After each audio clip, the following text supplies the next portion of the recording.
Non, mais manger des bonbons, c'est tellement agréable. Et ça, des petits bonbons comme ça, j'en ai mangé, Dr. Blackburn, autant comme autant quand j'étais petite. Aujourd'hui, j'en mange un peu moins, mais j'ai quand même la dent sucrée. Puis t'es plus raisonnable. Je suis plus raisonnable, mais un bon dessert, je dois avouer que je me laisse tenter régulièrement et je ne suis probablement pas la seule. Donc aujourd'hui, on va parler du diabète avec le Dr. David Blackburn.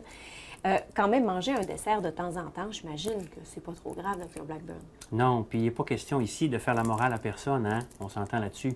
Puis une notion qui est des fois véhiculée dans la population par rapport au diabète, c'est de dire « je fais du diabète parce que je mange trop de sucre ». OK. Et je vous dirais, de façon générale, on n'est pas diabétique parce qu'on mange trop de sucre.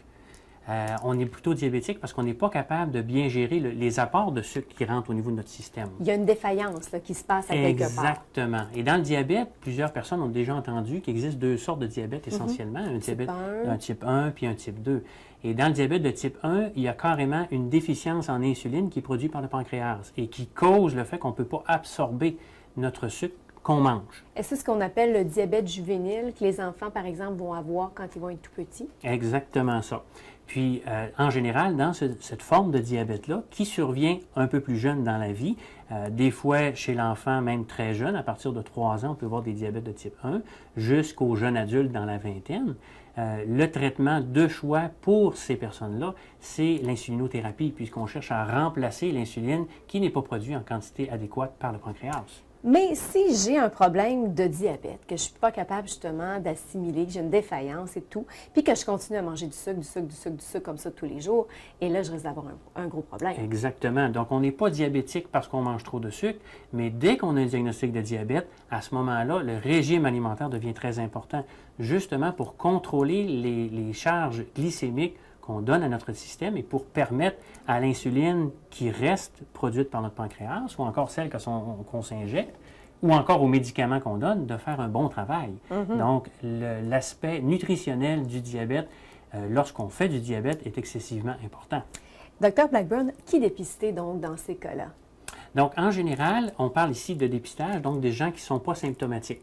Et il n'est pas rare de trouver au bureau des personnes qui viennent me voir, comme on a discuté dans les capsules précédentes, pour un examen médical périodique de l'adulte. Comme moi, par exemple. Je viens vous voir, j'ai aucun symptôme, je mange du sucre de temps en temps, puis vous pourriez me dire « Oh, Marie-Christine, tu fais du diabète. » Exactement ça. Fait que, en général, les dépistages est suggéré chez les adultes à partir de 40 ans. On suggère de faire une glycémie à jeun aux 3 ans afin de s'assurer qu'il n'y a pas un diabète latent qui est en plan, mais qui donne peu de symptômes chez les personnes.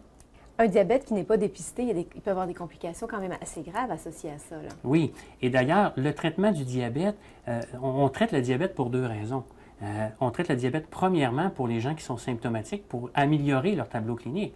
Quelqu'un, comme tu le soulignais tout à l'heure, qui a toujours soif, est toujours en train de manger, se lève 4 fois par nuit parce qu'il urine trop, n'est pas bien. Donc, un des aspects du traitement, c'est de rendre les gens confortables avec la maladie du diabète. Mais le point le plus important dans le diabète, c'est d'éviter les complications à moyen et à long terme. Et si on veut faire une image des atteintes associées au diabète, on se rend compte que le diabète atteint le système vasculaire, donc la tuyauterie du corps humain, de façon progressive, diminuant la perméabilité des vaisseaux sanguins. Et l'autre système qui est atteint quand on fait du diabète, c'est le système électrique. Donc, les petits nerfs à différents endroits dans le système sont atteints.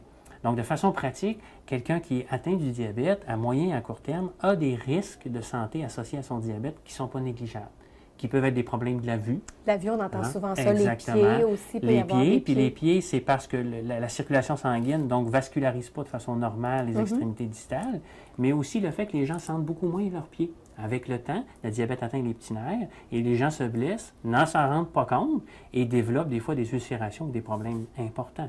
En terminant, Dr. Blackburn, il y a quand même, au niveau de la pharmacologie, des traitements pris en charge que vous pouvez faire et ça se fait très bien, là. Il y a quand même des bons traitements aujourd'hui qui existent. Oui, la médecine évolue quand même et ce qui, dans le passé, était difficilement traitable, où on avait peu d'options thérapeutiques, maintenant, on a beaucoup d'options. Et ce qu'il faut comprendre, et ce qui est important de dire avant de parler des traitements pharmacologiques, c'est que le diabète est une maladie multisystémique et nécessite une prise en charge globale.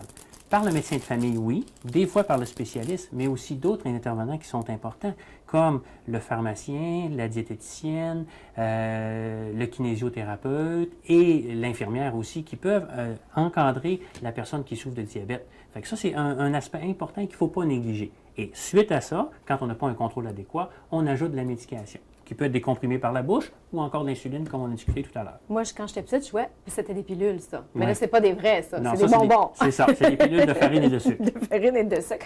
Mais je vais quand même, je vous me permettez, hein, Oui, oui. un bonbon comme ça, c'est pas Laissez-vous grave. aller, Mme Et Grandet. sinon, vous pouvez venir rencontrer Dr Blackburn et l'équipe aussi ici chez Opti Soins parce qu'il y a le service associé pour ce qui est du dépistage du diabète. Merci beaucoup. Ça fait plaisir. Bye bye. Au revoir.